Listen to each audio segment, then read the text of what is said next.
요즘 젊은 사람들이 결혼해서 자기 집 한 채 마련하는 게 하늘의 별 따기라고들 하잖아요. 제 아들 선우와 며느리 보연이도 마찬가지였어요. 그래서 아들 내외가 결혼을 앞두고 제게 조심스럽게 합가를 제안했을 때 저는 흔쾌히 그러라고 했습니다. 평생을 성실하게 살아온 남편이 제게 남겨준 이 집에서 다 같이 2, 3년만 바짝 허리띠를 졸라매면 아들 녀석도 어엿한 자기 집을 장만할 수 있을 거라는 희망이 있었거든요. 저 역시 며느리와 함께 북적거리며 사는 것이 처음에는 조금 불편하겠지만 다 자식의 밝은 미래를 위한 일이라고 생각하니 충분히 감수할 수 있었습니다. 처음에는 그랬어요. 적어도 그 아이의 본색을 알기 전까지는요. 그 아이가 절약을 핑계로 제 집에 들어와 제 돈으로 사치를 부리기 시작하기 전까지는 말입니다. 주말 아침이면 저는 늘 이른 시간에 눈을 떠요. 창밖이 아직 어슴푸레한 새벽의 기운을 머금고 있을 때 부엌으로 가서 쌀을 씻어 밥을 안 치는 것으로 하루를 시작하는 것이 평생의 습관이었죠. 보글보글 끓는 된장찌개의 구수한 냄새와 자글자글 생선 굽는 소리가 온 집안에 퍼져나갈 때쯤이면 아들 선우가 부스스한 얼굴로 방에서 나와요. 엄마, 좋은 아침. 잠이 덜 깬 목소리로 인사를 건네는 아들의 모습을 보는 것이 제 소소한 행복이었습니다. 하지만 그 행복은 딱 거기까지였어요. 며느리 보연이는 해가 중천에 뜰 때까지 방에서 나올 줄을 몰랐습니다. 처음 한두 번은 신혼이라 피곤하겠거니 직장 생활이 고되겠거니 애써 이해하려 노력했어요. 하지만 그것이 일상이 되자 제 마음속에도 조금씩 그늘이 지기 시작하더라고요. 그 아이는 마치 이 집이 자기가 잠시 머물다 가는 호텔이라도 되는 양 행동했어요. 제가 차려놓은 아침 겸 점심상의 수저 하나만 들고 와 앉는 것이 그 아이의 유일한 역할이었습니다. 그날도 그랬어요. 저는 모처럼 아들이 좋아하는 갈치조림에 정성을 쏟았죠. 물을 큼직하게 썰어 밑에 깔고 통통하게 살이 오른 갈치를 얹어 매콤달콤한 양념에 뭉근히 졸여냈습니다. 선우는 역시 엄마 음식은 최고야라며 밥 한 그릇을 뚝딱 비워냈지만 늦잠을 자고 나온 보연이는 달랐어요. 완벽하게 화장을 마친 얼굴에 집에서 입기에는 과하다 싶을 정도로 화려한 실크 잠옷을 걸친 아이는 식탁에 앉아 제가 내민 갈치조림을 젓가락으로 깨작거렸습니다. 어머니, 한참을 말없이 깨작거리던 보연이가 저를 불렀어요. 왜 그러니 아가? 입에 안 맞아? 제 물음에 보연이는 들고 있던 젓가락을 소리나게 내려놓으며 말했어요. 이거 너무 짜고 달아요. 제 입맛에는 영 안 맞네요. 요즘 사람들은 이렇게 자극적으로 안 먹어요. 어머니. 건강에도 안 좋고요. 순간 제 머릿속이 하얘지는 기분이었습니다. 40년 넘게 해온 내 음식에 대한 정면 비판이었어요. 아들이 맛있게 먹는 모습을 힐끔 쳐다보았지만 선우는 그저 묵묵히 밥만 먹을 뿐이었습니다. 아내와 어머니 사이에서 어쩔 줄 몰라 하는 아들의 표정을 보니 차마 화를 낼 수도 없었죠. 저는 애써 웃으며 말했어요. 어머, 그랬구나. 내 입맛이 옛날 사람 입맛이라 그런가 보다. 다음부터는 보연이 너 입맛에 맞게 좀 싱겁게 해볼게. 제 말에 보연이는 네, 그렇게 해주세요라고 대답하며 자리에서 일어나 버렸어요. 자기가 먹은 그릇 하나 개수대에 가져다 놓는 법이 없었죠. 텅 빈 식탁에 앉아 남은 음식을 보고 있자니 갑자기 밥맛이 뚝 떨어졌습니다. 제가 대체 이 집에서 뭘 하고 있는 건가 싶었어요. 돈 안 받는 식모가 따로 없었으니까요. 그뿐만이 아니었습니다. 아들 선우의 월급날이 다가오면 제 마음은 불안감에 잠식되곤 했어요. 효자였던 아들은 결혼 후 마치 월급을 받지 않는 사람처럼 늘 돈이 없다는 말을 입에 달고 살았죠. 그 돈이 다 어디로 가는지는 굳이 묻지 않아도 알 수 있었습니다. 보현이의 SNS에는 명품 가방과 백화점 쇼핑백 사진이 수시로 올라왔으니까요. 결국 그날도 올 것이 오고야 말았습니다. 저녁 식사 후 보현이가 친구를 만나러 나간 틈을 타 선우가 제 방으로 조심스럽게 들어왔어요. 엄마. 저를 부르는 아들의 목소리에는 미안함과 난처함이 뒤섞여 있었습니다. 왜 그러니? 저기 엄마. 정말 죄송한데. 아들은 한참을 뜸들이다 어렵게 입을 열었어요. 보현이가 다음 주에 친구들과 부부 동반 모임을 가는데 입고 갈 옷이 마땅치 않다는 것이었어요. 친구 남편들은 다들 잘 나가는데 자기만 초라하게 보일 수 없다고 며칠째 아들을 닥달한 모양이었습니다. 보현이가 친구들 사이에서 기죽는 거 저는 못 보겠어요. 걔 자존심이 얼마나 센데요. 이번 달 월급은 카드값이며 뭐며 나가니 벌써 바닥이 나서 엄마가 조금만 보태주시면 안 될까요? 제가 다음 달에 꼭 채워 넣을게요. 아들의 말을 듣는 순간 가슴 한구석에서 뜨거운 것이 울컥 치밀어 올랐습니다. 하지만 저는 차마 아들의 부탁을 거절할 수 없었어요. 주눅이 든 아들의 축 처진 어깨를 보니 제 마음이 더 아팠기 때문입니다. 저는 장롱 깊숙한 곳에 숨겨두었던 쌈짓돈을 꺼내 아들의 손에 쥐어주었어요. 제 노후를 위해 아픈 데라도 생기면 쓰려고 꼬박꼬박 모아둔 돈이었죠. 돈을 받아든 아들의 얼굴에는 안도감과 죄책감이 동시에 스쳐 지나갔습니다. 엄마, 고맙습니다. 그리고 죄송해요. 됐다. 가서 아내 기나 살려줘라. 방을 나서는 아들의 뒷모습을 보며 저는 한숨을 내쉬었어요. 제가 평생을 바쳐 키운 아들이 어쩌다 저렇게 아내 눈치만 보는 남자가 되었을까요? 아들이 안쓰러우면서도 그 원인을 제공한 며느리에 대한 원망이 제 마음속에서 독버섯처럼 자라나고 있었습니다. 그리고 운명의 그날 밤이 찾아왔어요.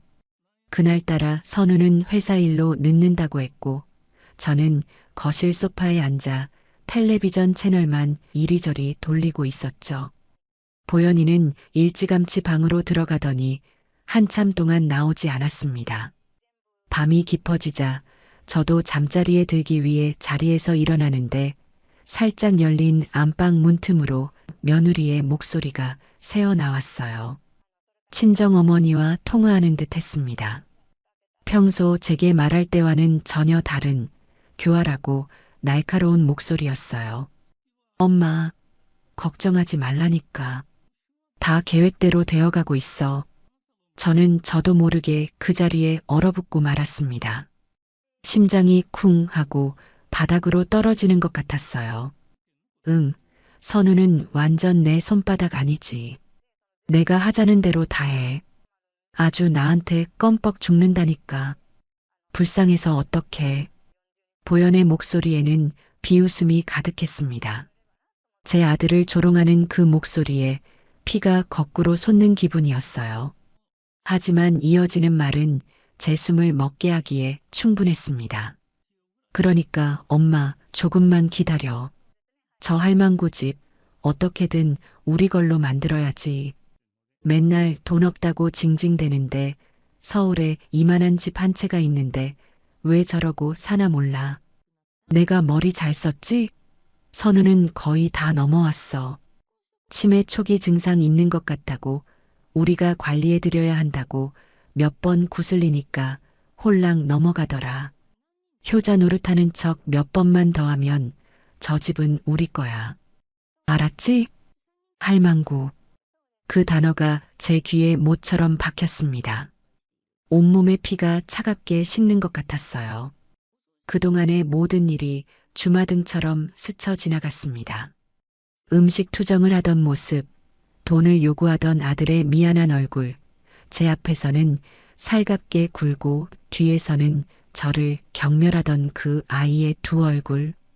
그 모든 것이 치밀하게 계획된 연극이었다는 사실을 깨닫는 순간 저는 온몸이 부들부들 떨려왔습니다. 저는 소리 없이 제 방으로 돌아와 문을 닫았어요. 불도 켜지 않은 채 캄캄한 어둠 속에서 한참을 앉아 있었습니다. 눈물조차 나오지 않았어요. 대신 분노가, 아주 차갑고 서늘한 분노가 제 온몸을 지배하기 시작했습니다. 평생을 자식 하나만 보고 살아온 제 인생에 대한 배신감, 그리고 제 아들을 꼭두각시처럼 조종하며 제 재산을 집어삼키려는 저 아이에 대한 원망이 들끓었죠. 그동안 저는 너무나 무르고 약했던 것 같아요. 하지만 더 이상은 아니에요. 어둠 속에서 창문에 비친 제 얼굴을 보았습니다. 눈물을 흘리며 슬퍼하던 약한 늙은이는 이제 없었어요. 그 자리에는 차갑게 식은 눈으로 정면을 응시하는 낯선 여자가 앉아 있었습니다. 그래요. 이대로는 안 되겠다고 생각했어요. 이 집에서 더 이상 유령처럼, 투명인간처럼 살 수는 없다고요. 제 남은 인생을 저들의 탐욕을 채우는 제물로 바칠 수는 없는 노릇이잖아요. 눈물을 흘리며 주저앉기에는 제가 살아온 세월이 너무나 억울했습니다. 이제는 정신을 차려야 했어요. 저들이 스스로 파놓은 함정에 제 발로 걸어 들어올 때까지 저는 조용히 그리고 차분하게 기다릴 겁니다. 이제는 더 이상 물러설 곳이 없다고 저는 어둠 속에서 조용히 그리고 단단히 결심했어요. 그날 밤 이후로 저는 더 이상 예전의 신미자가 아니었어요. 제 안에 무언가가 쓰러지고 동시에 다른 무언가가 조용히 고개를 드는 기분이었습니다. 아들을 향한 맹목적인 믿음과 며느리를 향한 일말의 기대감은 싸늘한 재가 되어 흩어졌고 그 자리에는 현실을 똑바로 마주해야 한다는 차가운 이성이 자리 잡았어요. 이제 저는 이 집에서 벌어지는 일들을 그저 지켜보기만 하는 관객이 아니라 모든 것을 기록하고 기억하는 사람이 되기로 마음먹었습니다. 제 인생을 통째로 집어삼키려는 저들의 탐욕 앞에서 순순히 모든 것을 내어줄 생각은 추호도 없었으니까요.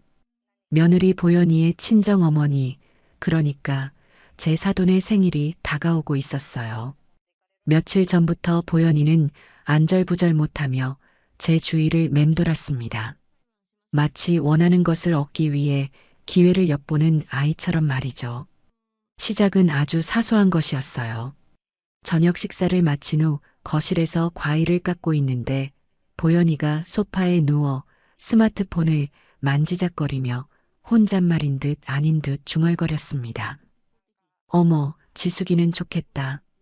이번에 시부모님이 환갑이라고 유럽 여행 보내주셨네. 남편이 돈을 잘 버니까 저런 호강도 하는구나. 저는 못 들은 척 묵묵히 사과 껍질만 돌려 깎았어요. 하지만 제 귀는 그 아이의 모든 소리를 빨아들이고 있었습니다. 다음 날에는 노골적인 비교가 이어졌죠. 세상에, 민정이는 이번에 친정엄마 생신이라고 명품 가방 사드렸대요. 사위가 장모님 챙기는 건 당연한 거라면서 아주 통 크게 쌌다나 봐요. 민정이 남편이 능력이 있긴 하지. 선우 씨랑은 좀 다르긴 해. 마지막 말은 명백히 저 들으라고 하는 소리였습니다. 제 아들을 무능력한 남편으로 깎아내리면서 동시에 자신의 욕망을 정당화하려는 수작이었죠. 저는 여전히 아무런 반응도 보이지 않았어요. 섣불리 미끼를 물고 싶지는 않았으니까요. 제 침묵이 길어지자 초조해진 것은 보연이 쪽이었습니다. 결국 그 주 주말 저녁 보연이는 본색을 드러냈어요. 아들 선우와 제가 함께 텔레비전을 보고 있는데 보연이가 안방에서 나오더니 선우 옆에 바싹 다가앉으며 팔짱을 꼈습니다. 선우 씨, 다음 주가 무슨 날인지는 알죠? 애교가 잔뜩 섞인 목소리였지만 그 안에는 서슬퍼런 압박감이 숨어 있었어요. 선우는 잠시 머뭇거리다 멋쩍게 웃으며 대답했습니다. 그럼 말지. 장모님 생신이시잖아. 알면 됐고. 그래서 뭘 해드릴 건데요? 보현이는 마치 당연한 빚을 독촉하는 사람처럼 아들을 쏘아붙였어요. 선우는 제 눈치를 살피며 우물쭈물했습니다. 그거야 당신이랑 상의해서 정해야지. 장모님 뭐 좋아하시는 거 있어? 됐네요. 선우 씨한테 뭘 기대한 내가 바보지. 내가 다 알아봤어요. 보현이는 기다렸다는 듯이 스마트폰을 꺼내 화면을 들이밀었습니다. 화면 속에는 보기만 해도 입이 떡 벌어지는 화려한 랍스터 코스 요리 사진이 가득했어요. 시내에서 가장 비싸고 예약하기 어렵다는 호텔 레스토랑이었습니다. 여기 어때요? 우리 엄마 이런데 한 번도 못 가보셨단 말이에요. 이 정도는 해드려야 사위 노릇 제대로 하는 거 아니겠어요? 다른 집 사위들은 이것보다 더한 것도 척척 해드린다는데 우리가 이것도 못 해드리면 사람들이 우리를 뭐라고 보겠냐고요. 선우의 얼굴이 하얗게 질리는 것이 보였어요. 녀석의 뻔한 월급에 매달 보현이의 카드값을 메꾸고 나면 생활비조차 빠듯하다는 것을 저는 잘 알고 있었습니다. 저 레스토랑의 식사비는 아들의 한 달 용돈을 훌쩍 넘는 금액이었죠. 보현아, 여긴 너무 비싸지 않을까? 우리 형편에 조금 무리인 것 같은데. 조금 더 실속 있는 곳으로 알아보면.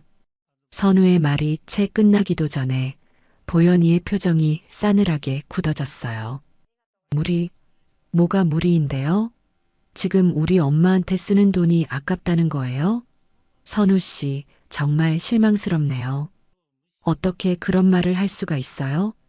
우리 엄마가 선우 씨한테 얼마나 잘해주셨는데, 결혼할 때 예단비도 안 받으시고, 명절 때마다 우리 힘들까봐 오지도 말라고 하시는 분한테 고작 식사 한 끼 대접하는 게 그렇게 아까워요? 보현이는 눈물을 글썽이며 선우를 몰아세웠습니다. 예단비를 안 받은 것은 저희 집 역시 형편이 좋지 않아 서로 생략하기로 합의한 것이었고, 명절에 오지 말라고 한 것은 당신들 편하게 쉬라고 한 배려가 아니라 본인들이 여행 가기 위해 먼저 통보한 것이었음을 저는 똑똑히 기억하고 있었죠. 그 모든 사실을 왜곡하며 제 아들을 파렴치한으로 만드는 그 모습에 헛웃음이 나왔습니다. 결국 선우는 백기를 들었어요. 알았어, 알았어. 내가 잘못했어. 울지 마. 당신 말대로 거기 예약할게. 응? 아들의 나약한 항복 선언에 보현이는 언제 울었냐는 듯 눈물을 쓱 닦으며 환하게 웃었습니다. 그 변신 속도에 저는 혀를 내둘렀죠. 모든 상황이 제 앞에서 펼쳐지는 한편의 연극 같았어요. 문제는 돈이었습니다. 선우에게 그만한 거금이 있을 리 만무했죠. 그날 밤 제 예상대로 선우가 제 방문을 조심스럽게 두드렸어요. 방으로 들어온 아들은 차마 제 얼굴을 쳐다보지도 못하고 고개를 푹 숙이고 있었습니다. 엄마, 앉아라. 저는 일부러 아무것도 모르는 척 평소와 같은 목소리로 아들을 대했어요. 아들은 한참을 머뭇거리다 낮에 있었던 일을 제게 다시 한번 설명했습니다. 보현이의 길을 살려주고 싶다는 말, 장모님께 잘 보여야 나중에 우리도 대접받는다는 말, 그리고 결국에는 돈이 부족하다는 말까지. 저는 묵묵히 아들의 변명을 들어주었어요. 마음속으로는 차갑게 식어갔지만 겉으로는 인자한 어머니의 가면을 벗지 않았습니다. 그래서 엄마, 정말 면목 없지만 이번 한 번만 도와주시면 안 될까요? 제가 다음 달부터는 허리띠 졸라매고 꼭 갚겠습니다. 저는 깊은 한숨을 내쉬는 연기를 했어요. 그리고는 장롱을 열어 제 비상금을 꺼냈습니다. 그 돈은 사실 이제 제 마음속에서 떠나보내기로 한 돈이었어요. 이 돈이 어떤 결과를 가져올지 지켜보는 것이 제가 해야 할 일이라고 생각했죠. 돈을 받아든 선우는 제게 몇 번이나 고맙다고, 죄송하다고 인사를 하고는 방을 나갔습니다. 그 뒷모습을 보며 마음이 아팠어요. 선우야, 너는 지금 너가 무엇을 잃고 있는지 모르는구나. 언젠가 그 대가를 깨닫는 날이 오면 얼마나 가슴을 치게 될까. 사돈의 생일날 화려하게 차려입은 아들 내외가 집을 나서는 것을 창문으로 지켜보았습니다. 보현이는 마치 자기가 여왕이라도 된 듯 의기양양한 표정이었고 입이 귀에 걸려 있었죠. 제 아들 선우는 어딘지 모르게 불편한 얼굴로 그 뒤를 따르고 있었습니다. 그들이 나가고 텅 빈 집에는 정막만이 흘렀어요. 저는 조용히 제 방으로 들어가 며칠 전 인터넷으로 주문해 숨겨두었던 작은 상자를 꺼냈습니다. 상자 안에는 제 자신을 지키기 위한 작은 기계들이 들어 있었죠. 초소형 녹음 기능이 있는 USB 충전기와 화재 경보기 모양을 한 감시 카메라였어요. 저는 거실 천장에 낡은 화재 경보기를 떼어내고 그 자리에 위장 카메라를 감쪽같이 설치했습니다. 그리고 거실 콘센트에는 녹음 기능이 있는 충전기를 꽂아두었죠.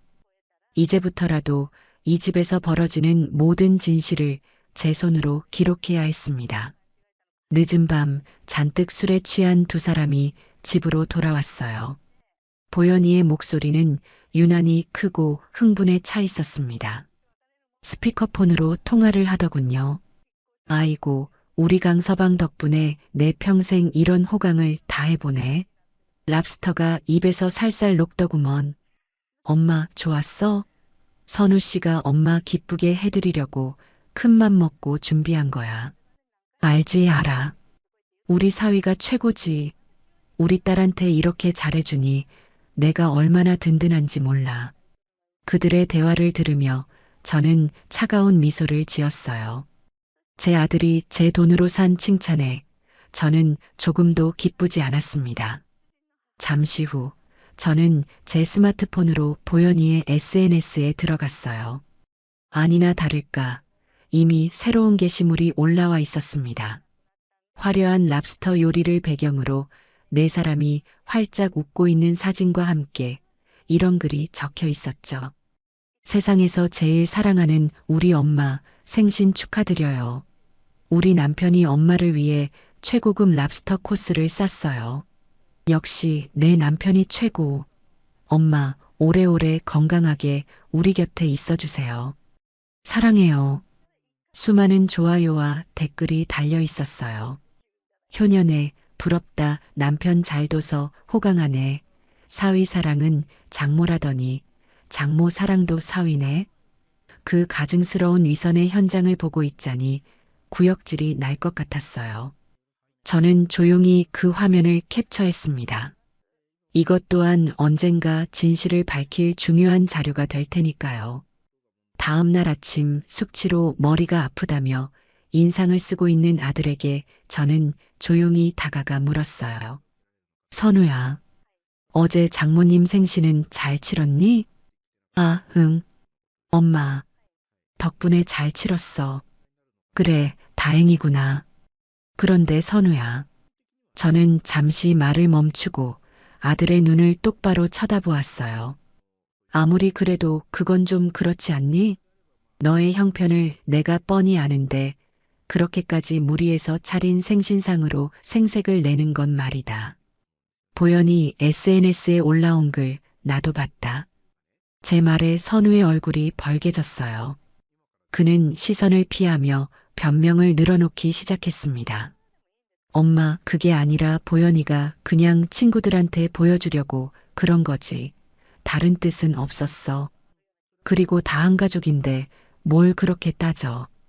보현이 기 좀 살려주려고 그런 건데 엄마가 좀 이해해주면 안 돼? 또 그놈의 기. 저는 속으로 움츠렸어요. 며느리의 하찮은 자존심을 위해 제 아들은 기꺼이 제 어미의 자존심을 짓밟고 있었습니다. 더 이상 대화는 무의미했어요. 저는 그저 희미하게 웃으며 말했습니다. 알겠다. 내가 괜한 소리를 했구나. 피곤할 텐데 들어가서 좀 더 자거라. 아들은 제 허락이 떨어지자마자 도망치듯 방으로 들어가 버렸어요. 저는 그 자리에 서서 한참 동안 움직이지 않았습니다. 제 아들은 이미 강을 건넜어요. 스스로의 의지이든 아내의 조종에 의해서든 그는 이미 돌아올 수 없는 길을 선택한 것이었죠. 제 안에 남아있던 마지막 미련과 모정이 차갑게 식어가는 것을 느꼈습니다. 그날의 랍스터는 제 눈에서 피눈물을 흘리게 했지만 동시에 제 마음을 단단하게 만들었어요.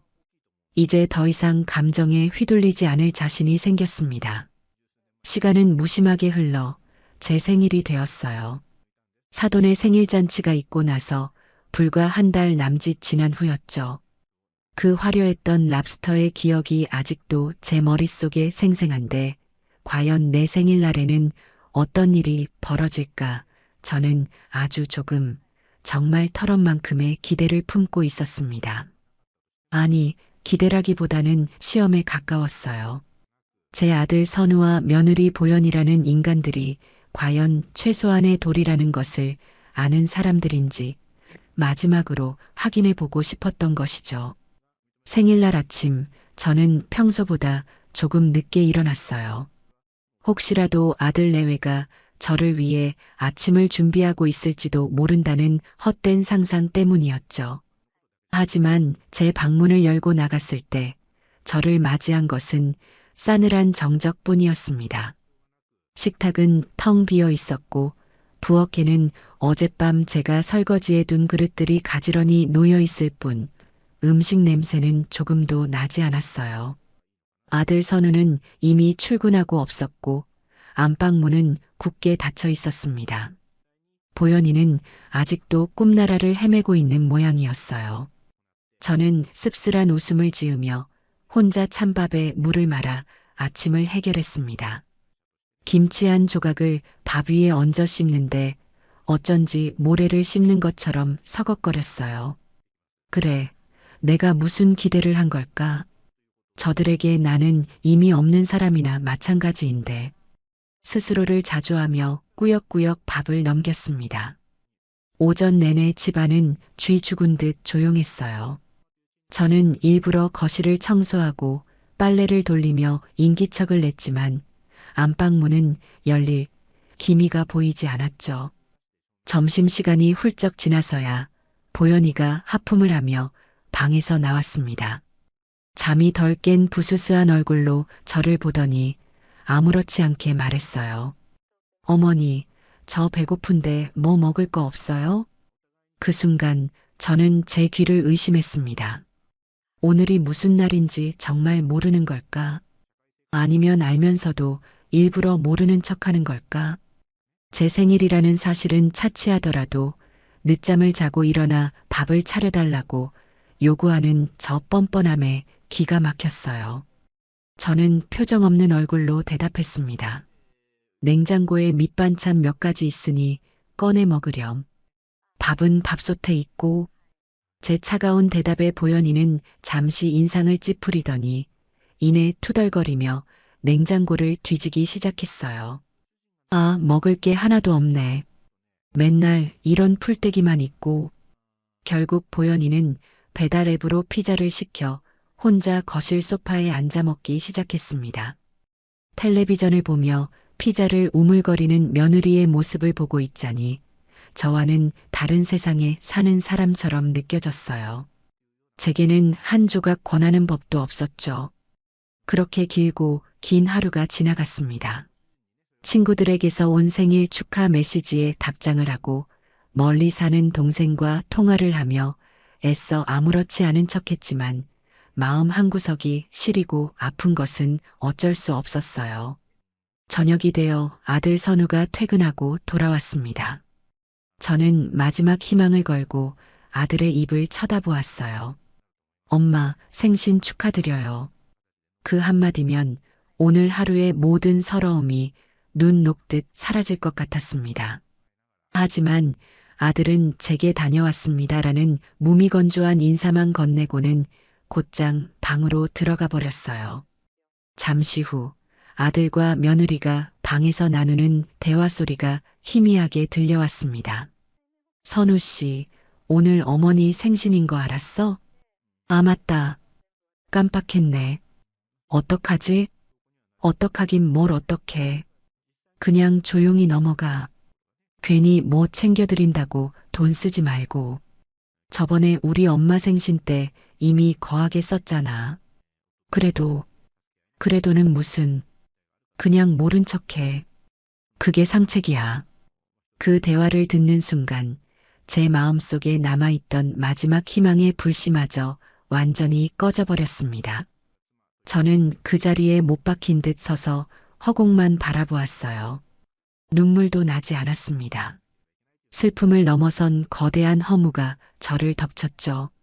저녁 식사 시간이 되었지만 아무도 밥 먹자는 소리를 하지 않았어요. 저는 배고픔조차 느끼지 못했습니다. 한참의 시간이 흐른 후 보현이가 안방에서 무언가를 들고 나와 제게 툭 던지듯 내밀었어요. 그것은 마트에서 흔히 파는 비닐에 포장된 오양맛살 한 팩이었습니다. 어머니, 보현이는 비웃음과 동정이 뒤섞인 묘한 표정으로 저를 내려다보며 말했어요. 생일 선물이요. 저는 아무 말 없이 제 손에 들린 오양맛살을 내려다보았습니다. 1,000원이나 할까 싶은 붉은색 식용 색소가 입혀진 싸구려 어묵 덩어리. 이것이 제 60평생의 결과물이자 제 아들과 며느리가 제게 주는 생일 선물이었습니다. 랍스터와 오양맛살. 그 극명한 대비가 제 머리를 망치로 내려치는 것 같았어요. 요즘 이런 게 유행이라면서요? 단백질 함량도 높고. 어머니도 이제 건강 생각하셔야죠. 젊게 사셔야 해요. 그 말은 제게 가하는 마지막 확인 사살과도 같았습니다. 모욕감에 온몸이 떨려왔지만 저는 가까스로 평정심을 유지했어요. 여기서 무너지면 저들의 의도대로 되는 것이었으니까요. 저는 천천히 고개를 들어 보현이를 똑바로 쳐다보았습니다.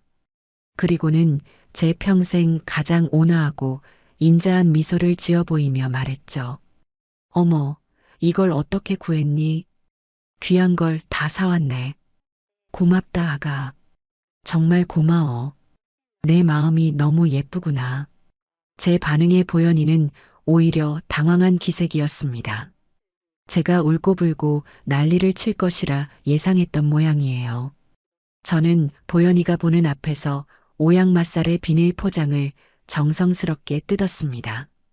그리고는 그중 하나를 집어들어 맛있다는 듯이 한 입 베어 물었어요. 입안에 비릿하고 인공적인 맛이 퍼졌지만 저는 세상에서 가장 맛있는 음식을 먹는 것처럼 표정을 지었습니다. 정말 맛있네. 역시 우리 며느리가 사다 준 거라 그런지 맛이 특별하구나.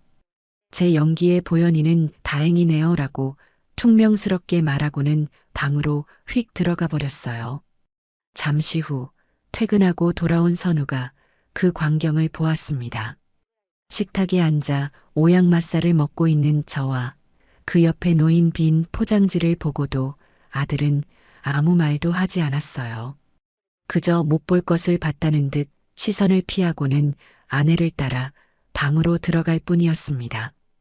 그들이 모두 사라진 후 저는 손에 들고 있던 오양맛살을 내려다보았어요. 제 입자국이 선명하게 남아있는 그것이 마치 제 상처받은 마음처럼 보였습니다. 저는 그것을 쓰레기통에 던져버렸습니다.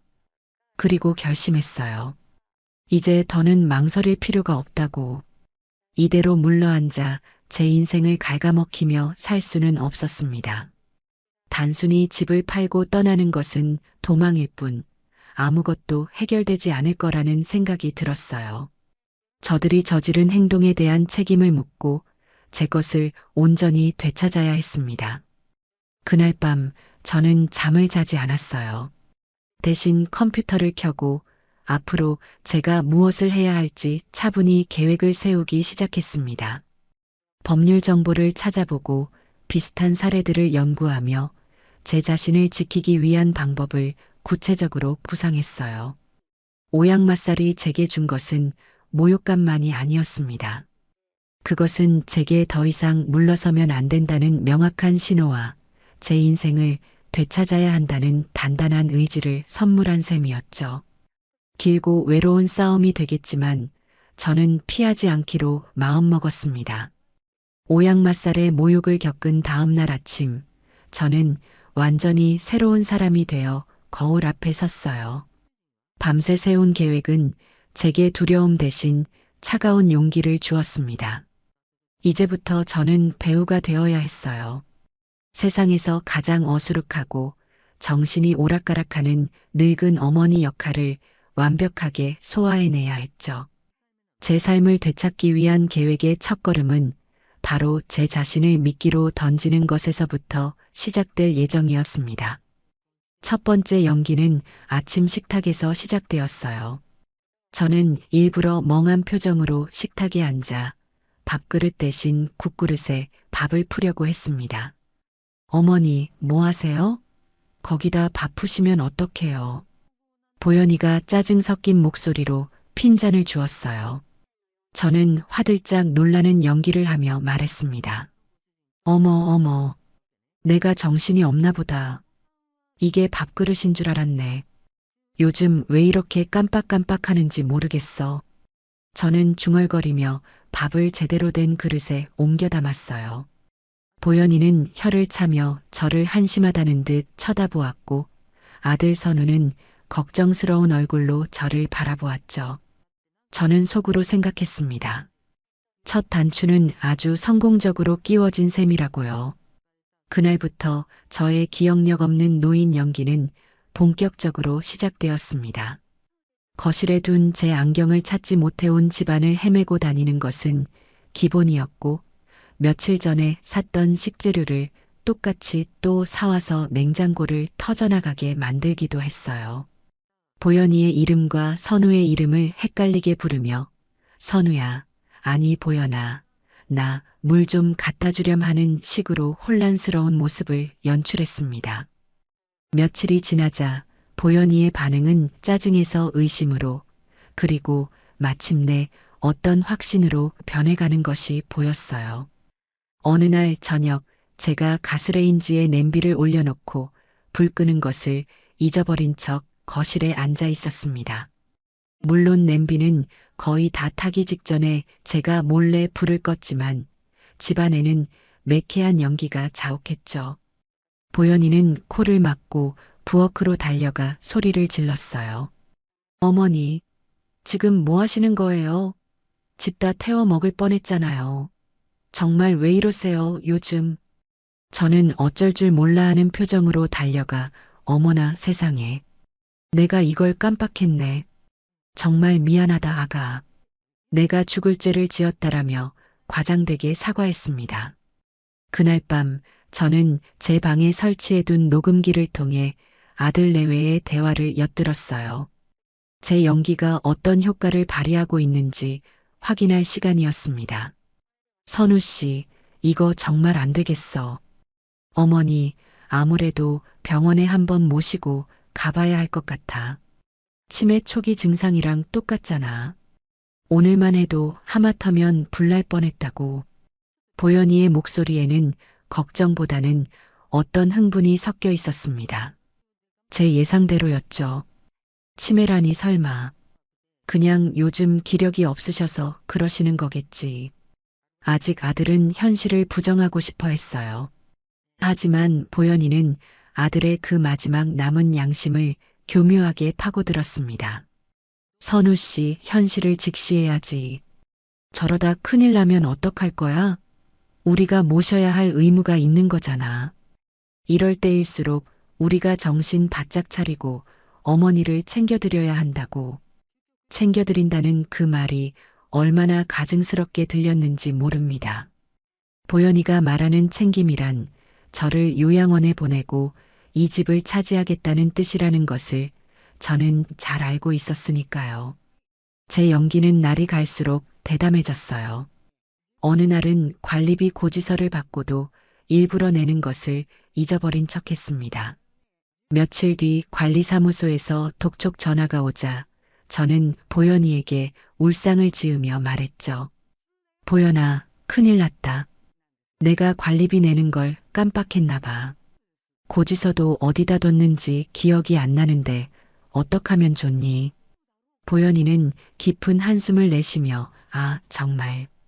제가 알아서 할게요라고 말하고는 제게서 관리비 명목으로 현금을 받아갔습니다. 물론 그 돈은 보현이의 주머니 속으로 들어갔고 관리비는 아들 선우의 카드로 결제되었다는 사실을 저는 나중에 카드 명세서를 통해 확인할 수 있었죠. 저들은 이제 저를 돈 관리조차 제대로 못하는 사람으로 인식하기 시작한 겁니다. 드디어 보현이가 결정적인 미끼를 물었어요. 주말 오후 아들과 며느리는 저를 거실 소파에 앉혀놓고 아주 심각한 표정으로 말을 꺼냈습니다. 어머니, 먼저 입을 연 것은 보현이었어요. 저희가 아무리 생각해도 어머니 혼자 돈 관리를 하시는 건 이제 무리인 것 같아요. 자꾸 잊어버리시고 그러다 어디 가서 사기라도 당하시면 어떡해요. 그러니까 이제부터는 저희가 어머니 재산을 합쳐서 관리해 드릴게요. 그게 어머니를 위해서도 저희를 위해서도 좋은 방법이에요. 올 것이 왔구나. 저는 속으로 쾌재를 불렀지만 겉으로는 불안하고 상처받은 표정을 지었어요. 뭐, 내 돈을 너희가 관리하겠다고? 싫다. 그건 안 돼. 내 돈은 내가 관리할 거야. 저는 일부러 아이처럼 버티며 거부하는 연기를 했습니다. 그러자 이번에는 아들 선우가 나섰어요. 엄마, 오해하지 말고 들어봐. 우리가 엄마 돈을 뺏으려는 게 아니잖아. 요즘 엄마가 너무 깜빡깜빡 하시니까 걱정이 돼서 그러는 거야. 우리가 잘 관리했다가 엄마 필요하실 때마다 바로바로 드릴게. 응? 우리 아들 못 믿어? 아들의 눈에는 진심 어린 걱정과 아내의 등살에 떠밀린 의무감이 뒤섞여 있었습니다. 저는 그 눈을 보며 마음이 아주 잠깐 흔들렸지만 이내 마음을 다잡았어요. 저 눈빛에 속아 평생을 후회하며 살 수는 없었습니다. 저는 한참을 망설이는 척하다 마지못해 고개를 끄덕였어요. 알겠다. 너희가 그렇게까지 말하는데 어쩌겠니? 하지만 조건이 있다. 통장이랑 도장은 내가 필요할 때 언제든 다시 돌려줘야 한다. 그럼요, 어머니. 당연하죠. 걱정 마세요. 보현이는 제 허락이 떨어지자마자 얼굴에 화색이 돌며 맹세했습니다. 저는 자리에서 일어나 안방으로 들어가 미리 준비해 두었던 가짜 무기를 꺼내왔어요. 그것은 잔고가 거의 없는 휴면계좌의 통장과 동네에서 5,000원을 주고 판 막도장이었죠. 제 진짜 재산이 들어있는 통장과 인감도장은 이미 은행 대여금고에 안전하게 보관해 둔 후였습니다. 통장과 도장을 건네받은 보현이는 만족스러운 미소를 감추지 못했어요. 마치 큰 사냥에 성공한 사냥꾼 같은 표정이었습니다. 그 모습을 지켜보는 제 마음은 얼음장처럼 차가웠어요. 저들이 손에 쥔 것이 제 재산이 아니라 스스로의 파멸로 이어지는 독이 든 사과라는 것을 전혀 모르는 듯 했습니다. 그날 이후 저는 제 집에서 완벽한 유령이 되었어요. 아들 내외는 제가 정말로 모든 것을 포기했다고 믿는 듯 했습니다. 제 앞에서도 거리낌 없이 자신들의 계획을 떠들기 시작했죠. 선우 씨, 이 집 이제 우리 거나 마찬가지인데 슬슬 리모델링 준비해야 하지 않겠어? 저기 어머니 방은 옷방으로 만들고 주방도 요즘 유행하는 스타일로 싹 바꾸고 싶어. 어머니 요양원도 알아봐야지. 너무 비싼 데는 말고 그냥 적당한 데로. 어차피 자주 찾아뵙지도 못할 텐데. 그들의 모든 대화는 거실에 설치된 녹음기에 차곡차곡 쌓여가고 있었습니다. 저는 매일 밤 그들의 대화를 들으며 진실의 조각들을 모았어요. 그들의 탐욕이 깊어질수록 제가 제 삶을 되찾아야 할 이유는 더욱더 명확해지고 있었습니다. 어느 날 저는 결정적인 증거를 확보하기 위해 마지막 연기를 감행했어요. 제가 가장 아끼는 돌아가신 어머니의 유품인 작은 비치 반지를 일부러 화장대 위에 올려두고 외출을 했습니다.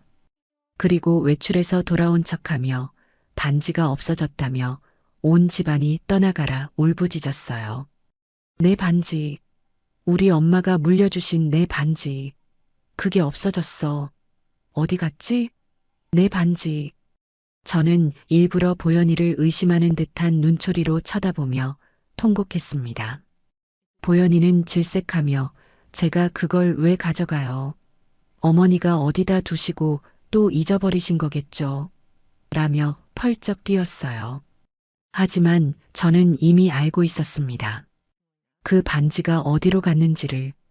며칠 뒤 저는 동네 전당포를 찾아가 주인에게 슬쩍 물었어요. 그리고 제 예상대로 보현이가 제 반지를 맡기고 돈을 받아갔다는 사실을 확인했습니다. 저는 그 증언을 녹음했고 전당포 주인의 서명까지 받아두었어요. 이제 모든 준비는 끝났습니다. 저들은 스스로 빠져나올 수 없는 깊은 구덩이를 팠고 저는 그 구덩이의 입구에 서 있었습니다. 이제 남은 것은 그들의 민낯을 세상에 알리는 일뿐이었어요. 저는 변호사에게 전화를 걸었습니다. 이제 시작할 때가 된 것 같습니다. 제 연기가 완벽했던 탓일까요? 아니면 저들의 탐욕이 이성을 마비시킨 탓일까요? 제 통장과 도장을 손에 넣었다고 착각한 날부터 보현이와 선우는 이 집의 진짜 주인이라도 된 양 행동하기 시작했어요. 그들은 더 이상 제 앞에서 자신들의 욕망을 숨기려 노력하지 않았습니다. 오히려 저를 없는 사람 취급하며 자신들의 계획을 노골적으로 드러내는 오만함을 보였죠. 그리고 그 모든 것은 거실과 제 방에 설치된 작은 눈과 귀에 고스란히 기록되고 있었습니다. 저는 매일 밤 그날 수집된 증거들을 확인하며 제가 해야 할 일에 대한 확신을 다져갔어요. 가장 먼저 확인해야 할 것은 어머니의 유품인 비치 반지였습니다. 저는 보현이가 펄쩍 뛰며 자신의 결백을 주장하던 그 순간에도 아이의 눈이 미세하게 흔들리는 것을 놓치지 않았어요. 다음 날 저는 아침 일찍 집을 나섰습니다. 며느리에게는 친구들과 온천에 다녀오겠다고 둘러댔죠. 보현이는 잘 다녀오세요라는 말 한마디 없이 귀찮다는 듯 손만 휘휘 저었습니다. 제가 집을 비우는 것을 오히려 반기는 눈치였어요. 제가 향한 곳은 온천이 아닌 동네에서 가장 큰 전당포였습니다. 낡은 간판이 위태롭게 걸린 가게의 문을 열고 들어서자 돋보기 안경을 쓴 노인이 저를 물끄러미 쳐다보았어요. 저는 애써 태어난 척하며 미리 준비해간 비치 반지 사진을 내밀었습니다. 사장님, 혹시 이런 반지를 맡긴 사람이 없었나요? 제가 며칠 전에 잃어버렸는데 아무래도 누가 훔쳐간 것 같아서요.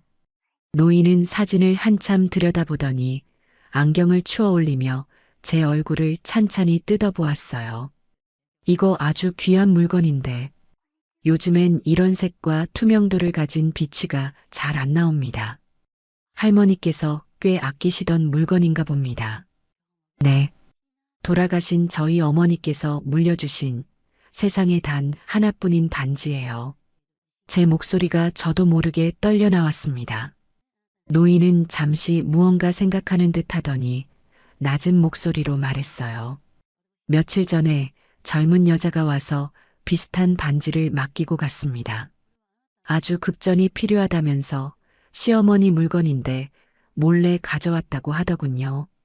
심장이 쿵 하고 내려앉았어요. 올 것이 왔구나. 저는 떨리는 손을 감추며 물었습니다. 그 여자가 어떻게 생겼는지 기억나시나요? 기억나고 말고. 요즘 보기 드물게 아주 뻔뻔한 여자였지. 시어머니 물건을 팔아넘기면서도 눈 하나 깜빡 안 하더군. 사진이랑 비교해보니 그 여자가 맡기고 간 반지가 이 반지가 맞는 것 같습니다. 저는 품속에 숨겨두었던 소형 녹음기의 버튼을 눌렀어요. 사장님, 죄송하지만 방금 하신 말씀을 다시 한 번만 해주실 수 있을까요? 그리고 혹시 그 여자가 서명한 서류 같은 것이 남아있다면 제가 좀 볼 수 있을까요? 경찰에 신고하려면 증거가 필요해서요. 노인은 제 절박한 사정을 이해했는지 고개를 끄덕이며 장부와 CCTV 화면을 확인해 주었습니다. 장부에는 보현이의 이름과 주민등록번호, 주소가 선명하게 적혀 있었고 흐릿하지만 CCTV 화면 속 여자는 누가 봐도 제 며느리 이보연이었어요. 저는 노인의 증언을 모두 녹음하고 그의 양해를 구해 장부 사본과 CCTV 화면을 사진으로 찍었습니다. 사장님, 정말 감사합니다. 혹시 나중에 제가 증인이 되어달라고 부탁드리면 도와주실 수 있으신가요?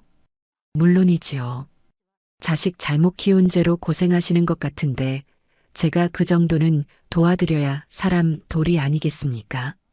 노인의 따뜻한 말 한마디에 눈물이 핑 돌았지만 저는 이를 악물고 참았어요. 지금은 울 때가 아니었으니까요. 전당포를 나서는 제 발걸음은 그 어느 때보다 가벼웠습니다. 이제 저들의 잘못을 입증할 첫 번째 물증이 확보된 것이었죠. 집으로 돌아오니 집안 분위기가 심상치 않았어요. 현관에는 처음 보는 남자 구두와 여자 구두가 나란히 놓여 있었고 거실에서는 웃음소리가 흘러나오고 있었습니다. 사돈 부부가 와 있는 것이었어요. 제가 들어서는 것을 보고도 그들은 자리에서 일어나기는커녕 얄팍한 눈웃음만 지으며 저를 위아래로 훑어보았습니다. 어머, 사부인. 온천은 잘 다녀오셨어요? 저희는 보현이한테 연락받고 잠깐 들렀네요. 사돈의 목소리는 꿀을 바른 듯 달콤했지만 그 속에는 저를 무시하는 가시가 숨어 있었습니다. 저는 아무 말 없이 고개만 까딱하고는 제 방으로 들어가려고 했어요. 그러자 보현이가 저를 불러 세웠습니다. 어머니, 어디 가세요? 저희 엄마 아빠 오셨는데 인사도 제대로 안 하시고 그리고 마침 잘 오셨어요. 저희가 지금 이 집 인테리어 어떻게 바꿀지 상의하고 있었거든요. 어머니 의견도 좀 들어봐야죠. 내 의견? 기가 막혀 말이 나오지 않았어요. 제 집을 자기들 마음대로 뜯어고치겠다면서 이제 와서 제 의견을 듣겠다니요. 그것은 존중이 아니라 명백한 과시이자 모욕이었습니다. 너는 이제 이 집 주인이 아니니 우리가 하는 대로 구경이나 하라는 뜻이었죠. 저는 그들의 의도를 알면서도 순순히 거실 소파 한쪽에 자리를 잡고 앉았어요. 보현이는 기다렸다는 듯이 인테리어 잡지를 펼쳐 보이며 신나게 떠들기 시작했습니다. 엄마, 아빠, 여기 봐봐. 요즘은 거실을 이렇게 넓게 트는 게 유행이래. 저기 쓸데없는 벽은 헐어버리고 바닥은 전부 대리석으로 까는 거야. 그리고 저쪽 베란다는 확장해서 홈카페처럼 꾸미고. 그러자 사돈이 맞장구를 쳤어요. 오, 그거 좋네. 우리 딸 취향이 아주 고급이야. 주방도 문제야, 문제. 너무 좁고 낡았어. 싱크대랑 수납장 전부 최신식으로 바꿔야지. 그래야 우리 보현이가 요리할 맛이 나지. 저는 조용히 그들의 대화를 들으며 거실 천장에 달린 화재 경보기를 쳐다보았습니다. 저 작은 렌즈가 지금 이 탐욕스러운 얼굴들을 하나하나 담고 있다고 생각하니 기분이 참 묘하더라고요. 그들의 대화는 점점 더 대담해졌어요. 사돈이 제 방 쪽을 턱짓으로 가리키며 말했습니다. 그런데 저 방은 어떡할 거니? 좁고 해가 잘 안 들어서 사람이 살기에는 영 별로던데. 그 말에 보현이가 기다렸다는 듯이 대답했어요. 저 방? 아, 어머니 방 말이야? 저기는 나중에 내 옷방으로 만들 거야. 시스템 행거 쫙 짜놓고 한쪽 벽면은 전신 거울로 채우고 내 명품 가방이랑 옷들이 지금 갈 곳을 잃고 있잖아. 안 그래도 좁아 터졌는데 어머니 짐까지 있으니 너무 답답해. 그 말을 듣는 순간 제 심장이 얼어붙는 것 같았습니다. 제가 선우를 낳고 키우고 제 남편과 함께 수십 년의 세월을 보낸 저 방이 고작 저 아이의 옷방이 될 운명이라는 사실에 참을 수 없는 분노가 치밀어 올랐어요.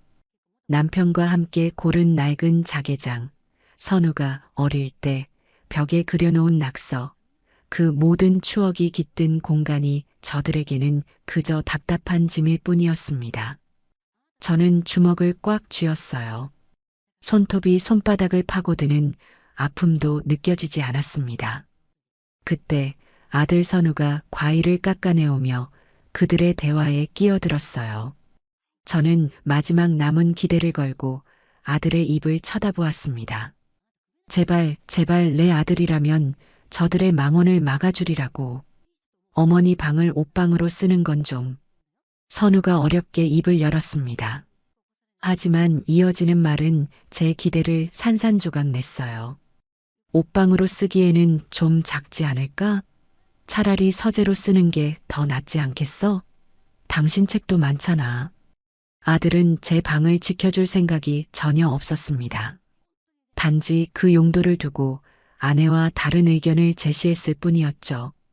저는 그 순간 제 아들에 대한 모든 미련을 완전히 버렸습니다. 그들은 저녁까지 머물며 마치 자기 집 안방인 양 떠들고 먹고 마셨어요. 제가 차린 저녁을 먹으면서도 사도는 사부인, 음식 솜씨가 예전 같지 않으시네. 간이 좀 오락가락하는 것 같아라는 평가를 잊지 않았죠. 그 모든 모욕을 저는 묵묵히 삼켰습니다. 그리고 그들의 모든 대화와 표정을 제 머릿속과 녹음기에 새겨 넣었어요. 사돈 부부가 돌아간 후 저는 제 방에 들어와 녹음된 내용을 확인했습니다. 그들의 탐욕스러운 목소리가 스피커를 통해 흘러나왔어요. 특히 저를 요양원에 보낼 계획을 의논하는 대목에서는 실소를 금할 수 없었습니다. 선우 씨, 어머니 요양원 말이야. 내가 몇 군데 알아봤는데 경기도 외곽에 새로 생긴 데가 있더라고. 시설도 깨끗하고 가격도 저렴하고 어차피 우리가 자주 찾아뵐 것도 아닌데 너무 비싼 데는 낭비잖아. 그래도 너무 먼 거 아니야? 멀어야 좋아. 그래야 우리가 신경 끄고 살 수 있지. 맨날 찾아오신다고 하면 그것도 피곤해. 그냥 한 달에 한 번 정도, 그것도 우리가 시간 될 때 가는 걸로 하고. 그쪽 사람들한테는 어머니가 치매가 심해서 사람도 잘 못 알아보신다고 미리 말해두면 돼. 그럼 저희도 편하고 어머니도 조용한 데서 요양하시니 좋고 누이 좋고 매부 좋고 아니겠어? 보현이는 마치 현명한 주부라도 된 것처럼 자신의 계획을 자랑스럽게 떠벌렸어요. 저는 그 대화를 몇 번이고 반복해서 들었습니다. 제 심장이 더 이상 아프지 않을 때까지 그들의 목소리가 제게 어떤 감흥도 주지 못하는 소음으로만 들릴 때까지. 증거는 차고 넘칠 만큼 모였어요. 이제 남은 것은 이 증거들을 가지고 저들이 스스로 책임지게 할 법적인 절차를 준비하는 것뿐이었습니다. 저는 조용히 전화기를 들고 오래전부터 알고 지내던 변호사에게 연락을 했어요. 이제 정말로 판을 뒤집을 시간이었습니다. 탐욕의 증거들이 차곡차곡 쌓여갈수록 아들 내외의 압박은 더욱 거세졌어요. 저를 완벽하게 돈 관리조차 못하는 늙은이로 취급하기 시작한 그들은 이제 이 집의 소유권을 완전히 가져오기 위한 마지막 단계에 돌입했습니다. 바로 사전 증여라는 꿀처럼 달콤하게 포장된 독약을 제게 들이밀기 시작한 것이었죠. 어머니, 저희가 아무리 생각해도 이 집 명의를 빨리 저희 앞으로 해두는 게 좋을 것 같아요. 어느 날 저녁 보현이가 아주 심각하고 진지한 표정으로 운을 뗐습니다. 옆에 앉은 선우도 아내의 말에 힘을 실어주려는 듯 고개를 끄덕였어요. 저는 못 들은 척 돋보기를 끼고 신문을 읽는 연기를 계속했습니다. 어머니, 제 말 듣고 계세요? 보현이가 제 팔을 흔들며 재촉했어요. 저는 그제야 고개를 들고 무슨 말이냐는 듯 어리둥절한 표정을 지어 보였습니다. 명예? 무슨 명예 말이냐? 이 집 명의요. 어머니, 나중에 돌아가시고 나서 상속하면 상속세가 어마어마하게 나오는 거 아세요? 미리 저희한테 증여를 해주셔야 세금을 아낄 수 있다고요. 다 어머니랑 저희를 위해서 그러는 거예요. 보현이는 마치 저를 위하는 효부라도 된 것처럼 열변을 토했어요. 세금 문제까지 들먹이며 자신들의 탐욕을 합리적인 제안으로 포장하는 솜씨가 아주 능수능란했습니다. 그리고 저희가 이 집을 담보로 대출을 좀 받아서 집도 멋지게 리모델링하고요. 남은 돈으로는 작은 상가라도 하나 사서 노후 준비도 하고요. 어머니도 나중에 저희 덕 편하게 보시려면 저희가 이렇게 기반을 잘 닦아놔야 하지 않겠어요? 그 말에 아들 선우가 맞장구를 쳤어요. 맞아, 엄마. 보현이 말이 맞아. 우리가 엄마 돈을 함부로 쓰려는 게 아니야.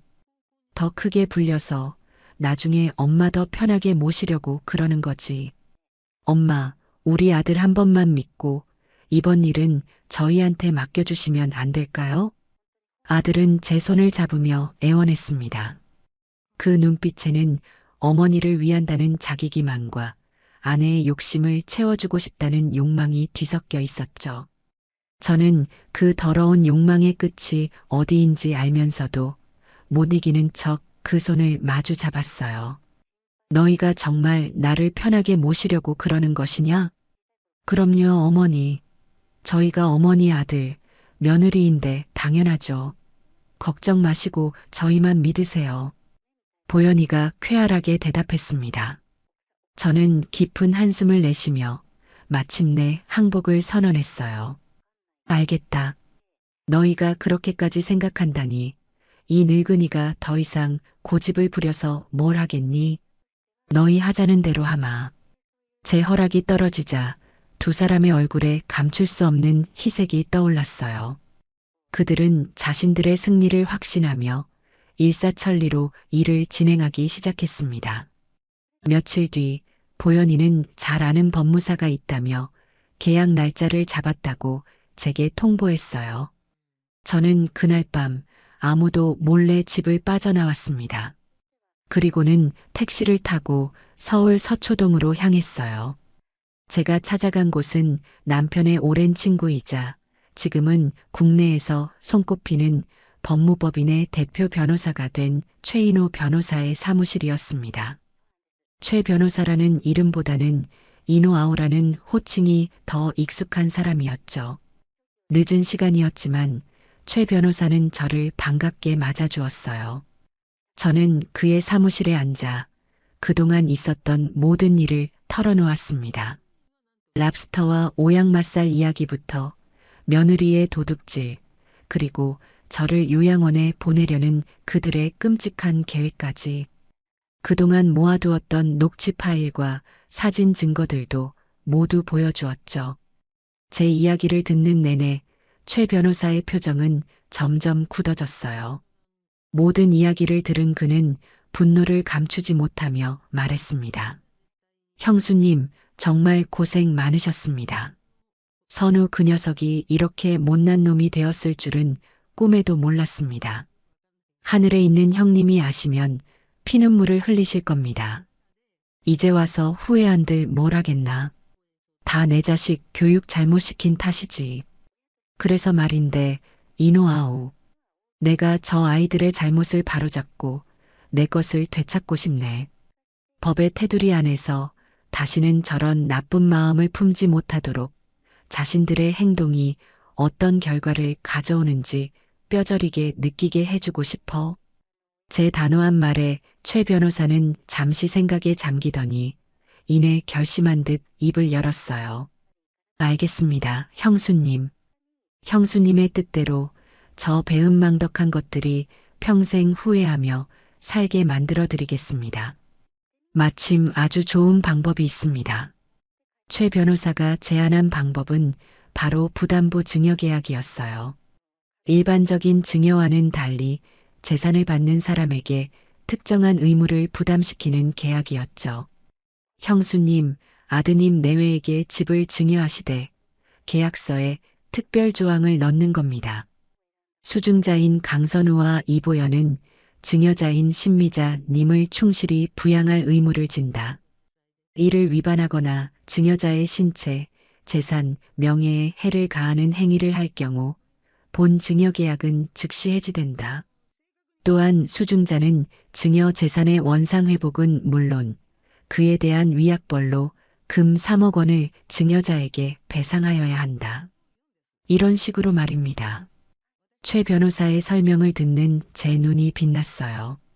그것은 제가 저를 지킬 수 있는 가장 확실한 대비책이었습니다. 그게 정말로 법적인 효력이 있는 건가? 물론입니다, 형수님. 이것은 민법에서 보장하는 엄연한 계약입니다. 저들이 의무를 위반했다는 증거만 확실하다면 100% 저희가 승소합니다.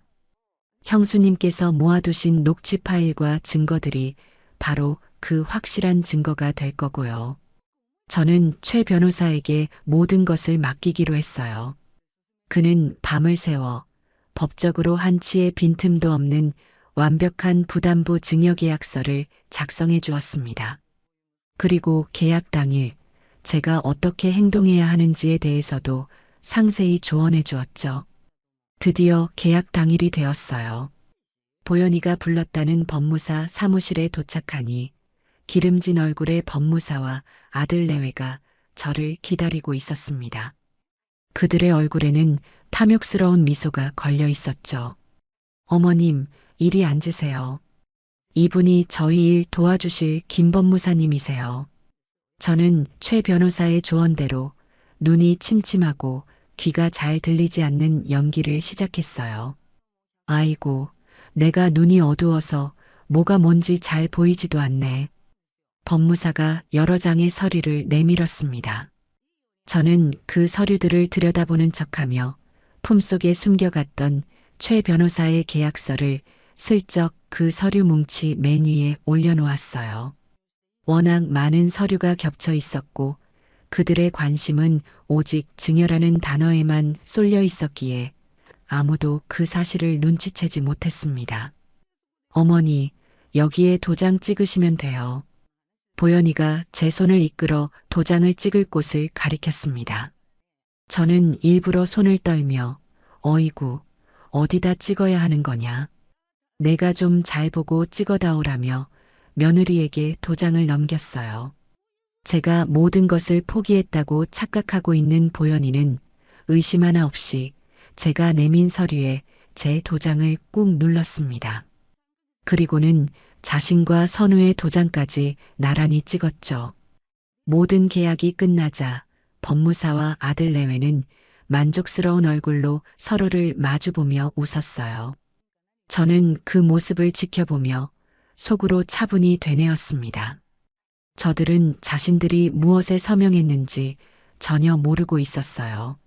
제 모든 것을 빼앗았다고 생각하며 웃고 있었지만 사실은 자신들의 행동에 대한 책임 각서에 도장을 찍은 셈이었죠. 사무실을 나오자마자 보연이는 제게 말했어요. 어머니, 이제 다 끝났으니 저희가 알아서 다 할게요.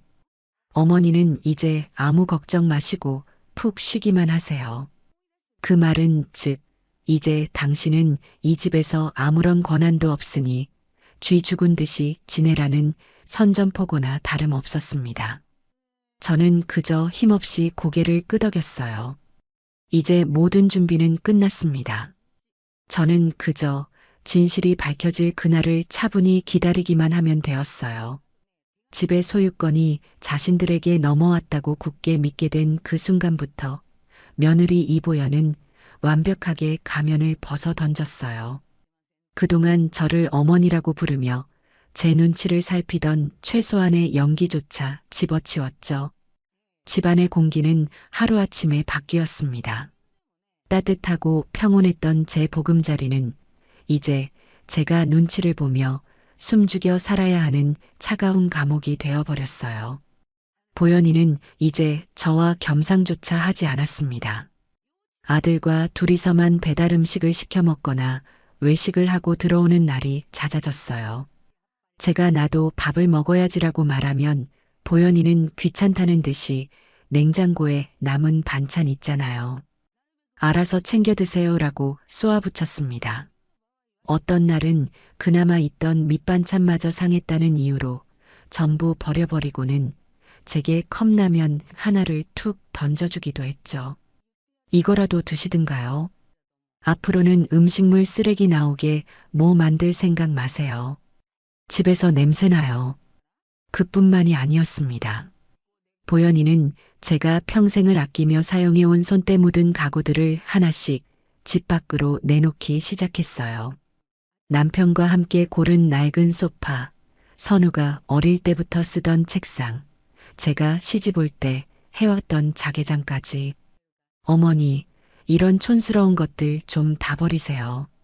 곧 새 가구 들어올 건데 이런 고물들이랑 어울리기나 하겠어요? 제가 이건 내 아버지가 아끼던 거다. 여기에 내 추억이 깃들어 있다고 말려보았지만 보현이는 코웃음만 쳤습니다. 추억은 무슨 추억? 그냥 낡고 자리만 차지하는 쓰레기죠.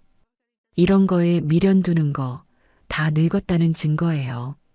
보현이는 제 말을 귓등으로도 듣지 않고 용달차를 불러 제 가구들을 헐값에 고물상에 팔아넘겼어요. 텅 비어버린 거실을 보며 제 인생의 한 부분이 송두리째 도련해지는 듯한 아픔을 느꼈습니다.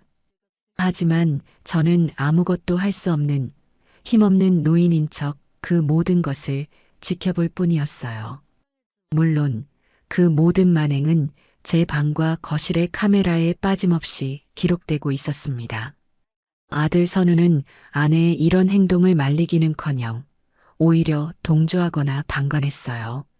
보현아, 그래도 엄마한테 너무 그러지 말라는 형식적인 한마디를 던질 뿐 적극적으로 나서서 저를 보호해주지 않았죠. 이 녀석은 이미 아내의 완벽한 공범이자 꼭두각시가 되어 있었습니다. 며칠 뒤 보현이의 만행은 극에 달했어요. 자신의 부모님, 즉 사돈 부부의 짐을 하나둘씩 저희 집으로 옮기기 시작한 것입니다. 처음에는 작은 옷상자 몇 개로 시작하더니 나중에는 아예 사돈 부부의 이불과 개인 물품까지 들여와 손님방으로 쓰던 작은 방을 그들의 방으로 만들어버렸어요. 엄마, 아빠, 이제 여기 편하게 쓰시면 돼요. 어차피 저 할머니 곧 요양원으로 갈 거니까 그때 되면 저기 안방으로 옮겨드릴게요. 주말이 되자 사돈 부부는 아예 자기 집처럼 저희 집에 와서 살다시피 했습니다. 그들은 거실 소파에 드러누워 텔레비전 채널을 마음대로 돌리고 제가 있는 것을 뻔히 알면서도 큰 소리로 저에 대한 험담을 늘어놓았어요. 사부인은 참 복도 많아. 우리 보현이 같은 며느리 얻어서 말년에 집 걱정, 돈 걱정 안 하게 됐으니 우리 보현이가 아니었으면 저 집 죽을 때까지 깔고 앉아만 있었을 거 아니야. 그러게 말이야. 그런데 저렇게 하루 종일 집에만 계시니 좀 답답하네. 빨리 요양원으로 가셔야 우리도 두 발 뻗고 편하게 지낼 텐데. 그들의 대화를 듣고 있자니 피가 거꾸로 솟는 것 같았어요. 하지만 저는 제 방에서 나오지 않고 그들의 모든 대화를 녹음하며 때를 기다렸습니다. 저들이 스스로 잘못을 쌓아갈수록 제가 제 삶을 되찾아야 할 명분은 더욱더 확실해지고 있었으니까요. 그리고 마침내 제 인내심을 시험하는 마지막 사건이 터지고야 말았습니다. 그날 저녁은 사돈 부부까지 모두 모여 저녁 식사를 하는 자리였어요. 물론 그 식탁에 제 자리는 없었죠. 저는 제 방에서 그들이 식탁에서 나누는 대화를 녹음기를 통해 듣고 있었습니다. 한참 화기애애하게 식사를 하던 중 보현이가 입을 열었어요. 아, 맞다. 선우 씨, 어머니 요양원 저번에 말했던 대로 계약하고 왔어. 저는 귀를 의심했습니다. 저와는 한마디 상의도 없이 제 거처를 자기들 마음대로 정하고 계약까지 하고 왔다니요. 그래, 잘했네. 거기가 어떻다디? 사돈의 물음에 보현이는 신이 나서 설명하기 시작했어요. 응, 경기도 외곽이라 공기는 좋은데 교통이 좀 불편해서 면회 가는 사람은 거의 없대. 그리고 거기가 치매 전문 요양원이라 한번 들어가면 보호자 동의 없이는 외출도 못한다고 하더라고. 우리한테는 딱이지. 그 말을 듣는 선우가 잠시 머뭇거리며 물었습니다. 그래도 너무한 거 아니야? 엄마가 외로워하시면 어떡해. 아들의 마지막 남은 양심의 가책에 보현이가 비웃으며 말했어요. 외롭긴 뭐가 외로워. 어차피 치매 심해지면 사람도 못 알아볼 텐데. 우리가 괜히 자주 찾아가서 혼란만 드리는 것보다 그게 어머니를 위하는 길이야. 그리고 우리도 우리 인생 살아야지. 언제까지 저 늙은이 수발만 들고 살 수는 없잖아. 안 그래, 여보? 사돈 부부는 우리 딸이 생각이 깊다며 보현이를 칭찬했고 선우는 더 이상 아무 말도 하지 못했습니다. 저는 녹음기에서 흘러나오는 그 대화를 들으며 조용히 눈을 감았어요. 이제 모든 증거는 모였습니다. 저들은 스스로 자신들이 인간이기를 포기했다는 것을 증명해 보였습니다. 이제 더 이상 기다릴 필요가 없었어요. 저는 자리에서 일어나 책상 서랍에서 달력을 꺼냈습니다. 그리고 다음 주 토요일에 붉은색 펜으로 동그라미를 쳤어요. 그리고 그 옆에 집들이라고 적어 넣었죠. 그래요, 집들이. 저들이 그토록 원하던 이 집의 새로운 주인이 된 것을 축하하는 자리를 마련해 주어야겠다고 생각했어요. 그들의 가장 행복한 순간에 그들이 저지른 모든 진실을 세상에 알려야겠다고 마음먹었습니다. 이제 모든 조각이 맞춰졌어요.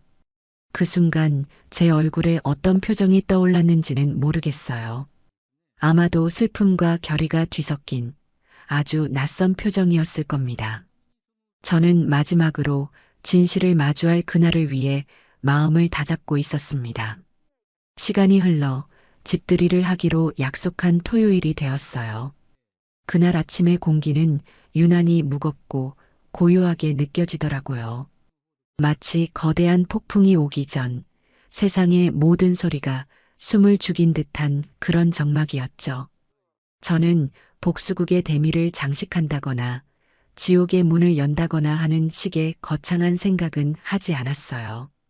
다만 더 이상 피할 수 없는 반드시 끝내야만 하는 일을 앞둔 사람의 비장한 마음으로 하루를 시작했을 뿐입니다.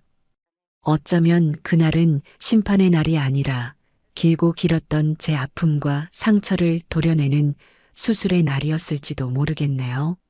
며칠 전 제가 집들이를 제안했을 때의 기억이 떠올랐어요. 저는 그들에게 마지막 기회를 주고 싶었던 것 같아요. 수많은 사람들 앞에서 자신들이 이 집의 새로운 주인이 되었음을 선포하는 그 자리를 과연 저들이 어떤 모습으로 채울 것인지 보고 싶었거든요. 혹시라도 그들의 마음에 작은 양심의 가책이라도 남아있다면, 제 앞에서 조금이라도 미안한 기색을 보인다면 저는 이 모든 계획을 멈출 수도 있었을 겁니다. 하지만 제 예상은 빗나가지 않았습니다. 어머니, 정말 좋은 생각이세요. 당연히 집들이 해야죠. 보현이는 제 제안을 자신의 승리를 기념하는 대관식이라도 되는 양 기쁘게 받아들였어요. 그 아이의 눈에는 오직 자신의 성공을 과시하고 싶은 욕망만이 이글거리고 있었죠. 저는 그 모습을 보며 이 수술이 반드시 필요하다는 것을 다시 한번 확신했습니다. 썩어 문드러진 환부는 더 늦기 전에 도려내야만 했으니까요. 그 후 며칠 동안 집안은 저와는 상관없는 세상처럼 바쁘게 돌아갔어요. 보현이는 마치 오랫동안 꿈꿔왔던 파티를 여는 사람처럼 들떠 있었습니다. 최고급 호텔의 출장 뷔페 메뉴판을 들고 와 선우와 머리를 맞대고 의논하는 모습을 보며 저는 문득 선우의 어린 시절 생일상이 떠올랐어요. 넉넉지 않은 형편에도 저는 며칠 전부터 장을 보고 밤새워 음식을 만들어 아들의 생일상을 차려주곤 했거든요. 잡채와 불고기, 직접 만든 케이크 앞에서 촛불을 불며 환하게 웃던 아들의 얼굴.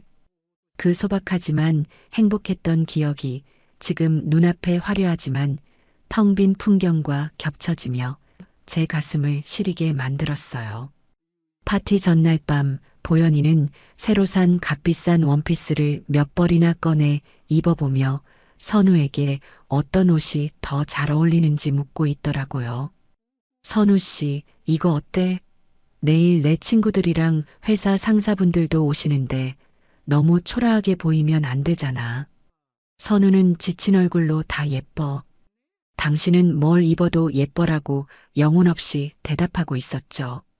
저는 그 모습을 보며 제 아들이 얼마나 깊은 수렁에 빠져 있는지, 그리고 그 수렁에서 스스로 걸어 나올 의지조차 잃어버렸음을 똑똑히 보았습니다. 드디어 약속의 시간이 되었어요. 고급스러운 꽃 장식과 화려한 풍선으로 꾸며진 거실은 제가 알던 예전의 그 집이 아니었죠. 현관문이 열릴 때마다 각양각색의 사람들이 밀려 들어왔습니다. 보현이가 초대한 친구들은 하나같이 명품으로 온몸을 휘감고 나타나 보현아, 집 정말 좋다. 성공했네. 이게 다 내 능력이야. 정말 부럽다라며 입에 발린 칭찬을 늘어놓았어요. 보현이의 회사 상사로 보이는 중년 남성은 거실을 둘러보며 이 대리, 아주 장하구먼. 부모님 잘 모시는 모습이 보기 좋아라며 흐뭇한 미소를 지었죠. 저는 그 모든 위선적인 대화들을 들으며 구석진 주방에서 조용히 손님들이 마실 물을 따르고 있었습니다. 사돈 부부는 이 파티의 공동 주최자라도 되는 양 현관 앞에서 손님들을 맞으며 의기양양하게 떠들고 있었어요. 아이고, 어서 오세요. 다 우리 사위 덕분입니다. 우리 사위가 이렇게 능력이 좋아요. 그들의 목소리를 듣고 있자니 헛웃음이 나오더라고요. 제가 초대한 시댁 어른들과 친척들은 이 소란스럽고 어지러운 분위기에 쉽사리 섞이지 못하고 거실 한쪽에 모여 앉아 못마땅한 표정으로 주위를 둘러보고 있었습니다. 특히 집안의 가장 큰 어른이신 시 큰아버님은 근엄한 표정으로 말없이 술잔만 기울이고 계셨어요. 저는 그분들께 조용히 다가가 과일이라도 드시라며 접시를 내밀었죠. 큰어머님께서 제 손을 잡으며 조용히 속삭이셨어요. 아가, 내 낯빛이 말이 아니구나. 괜찮은 것이냐? 저는 그저 희미하게 웃으며 고개를 끄덕일 뿐이었어요. 파티는 점점 광란의 도가니로 변해갔습니다.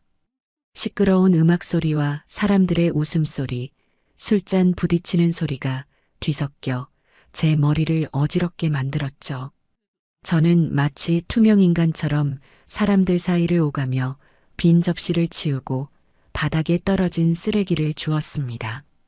그 누구도 제게 관심을 보이지 않았고 그것이 오히려 제게는 다행이었습니다. 제 역할은 이 화려한 무대의 주인공이 아니라 모든 것을 지켜보고 기록하는 관객이었으니까요. 어느덧 분위기가 무르익고 샴페인 잔이 모두의 손에 들렸어요.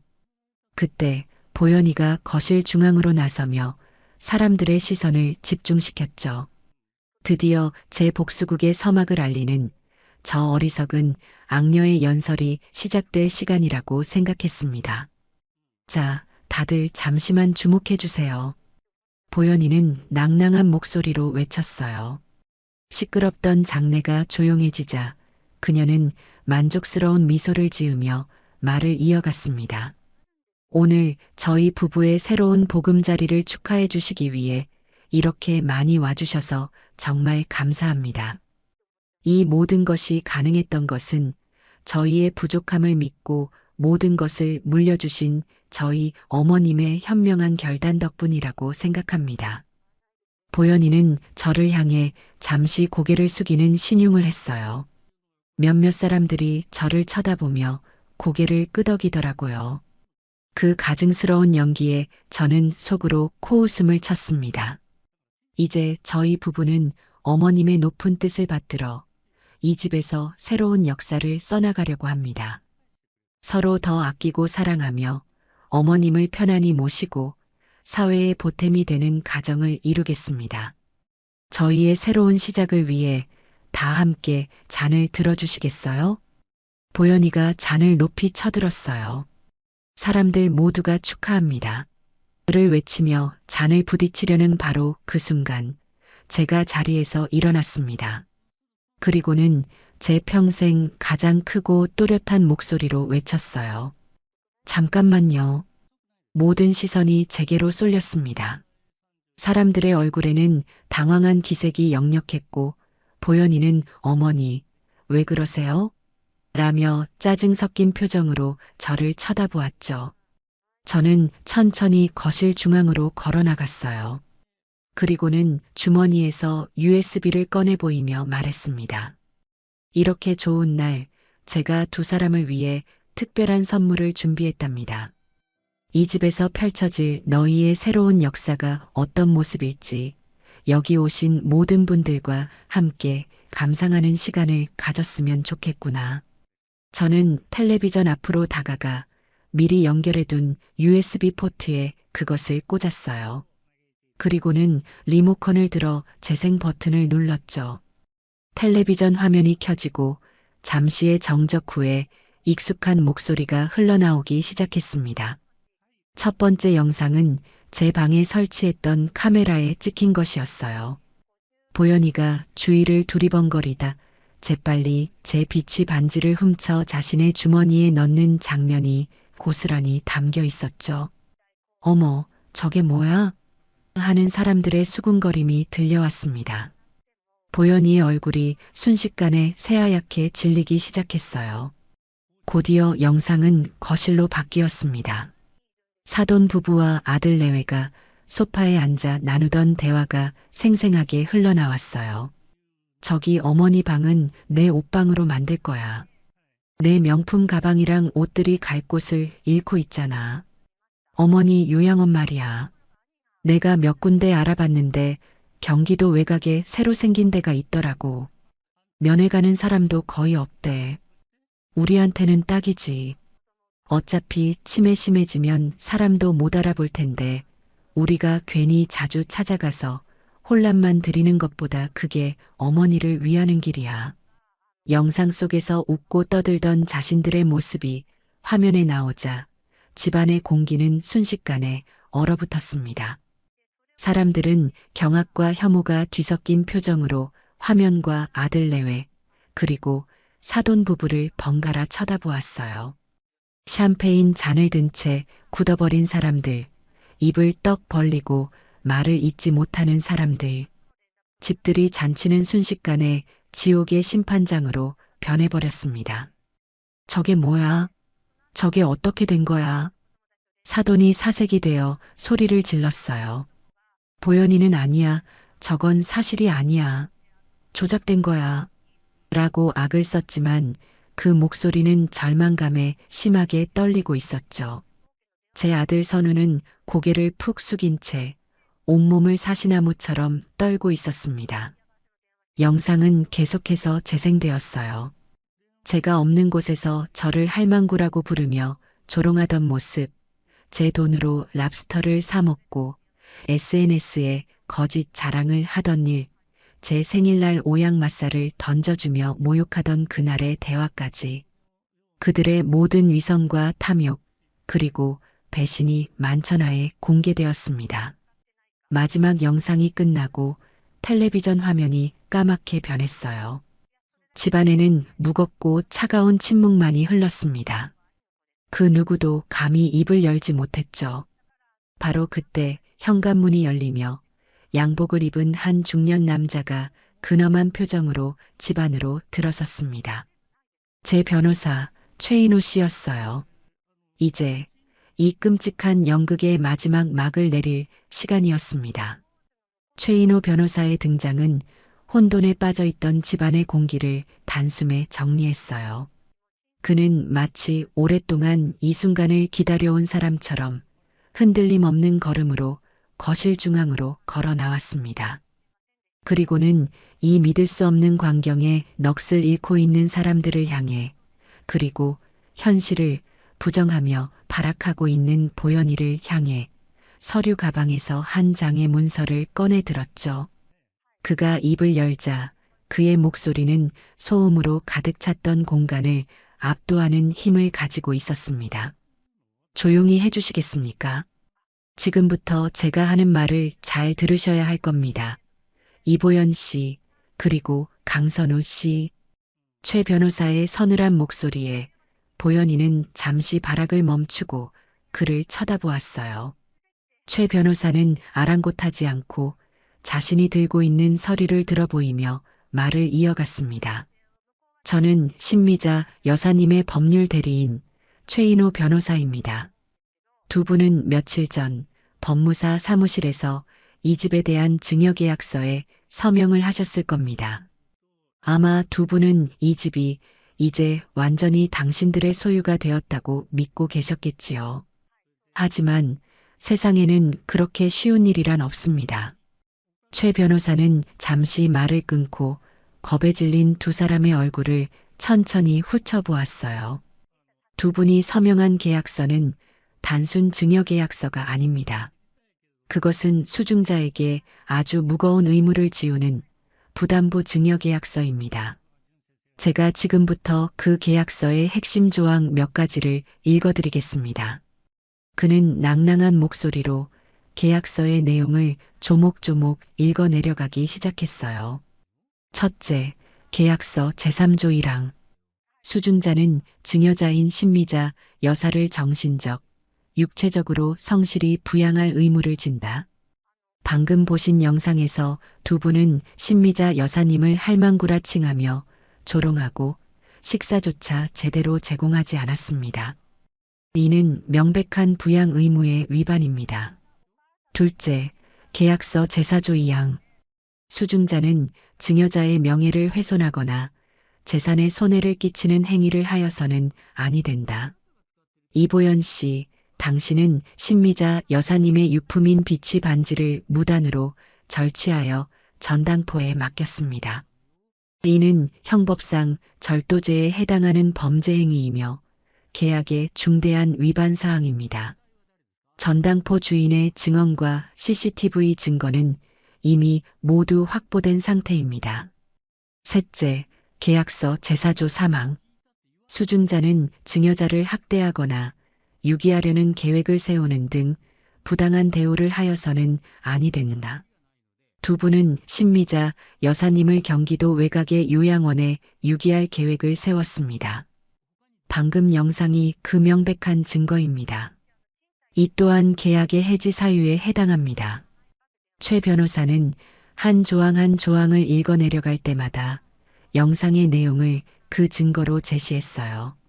그의 논리정연하고 빈틈없는 설명에 집안에 모인 사람들은 모두 고개를 끄덕이며 분노의 시선으로 아들 내외를 쏘아보았습니다. 보연이와 선우는 이제 아무런 반박도 하지 못한 채 사형 선고를 기다리는 죄수처럼 하얗게 질린 얼굴로 서 있을 뿐이었죠. 따라서 최 변호사는 마지막으로 가장 중요한 부분을 향해 손가락을 짚었어요. 이 모든 계약 위반 사항에 따라 본 증여계약은 오늘부로 즉시 해지되었음을 선언합니다. 두 분은 이 주택에 대한 모든 권리를 상실했으며 즉시 원상회복, 즉 이 집의 소유권을 신미자 여사님께 돌려드려야 합니다. 그리고 그는 일부러 극적인 효과를 노리듯 잠시 말을 멈추고는 두 사람에게 사형 선고와도 같은 마지막 한 문장을 내뱉었습니다. 계약서 제5조 위약벌 조항에 의거하여 두 사람은 신미자 여사님께 계약 파기에 대한 위약금으로 금 3억 원을 연대하여 배상할 법적 채무를 지게 되었습니다. 3억 원.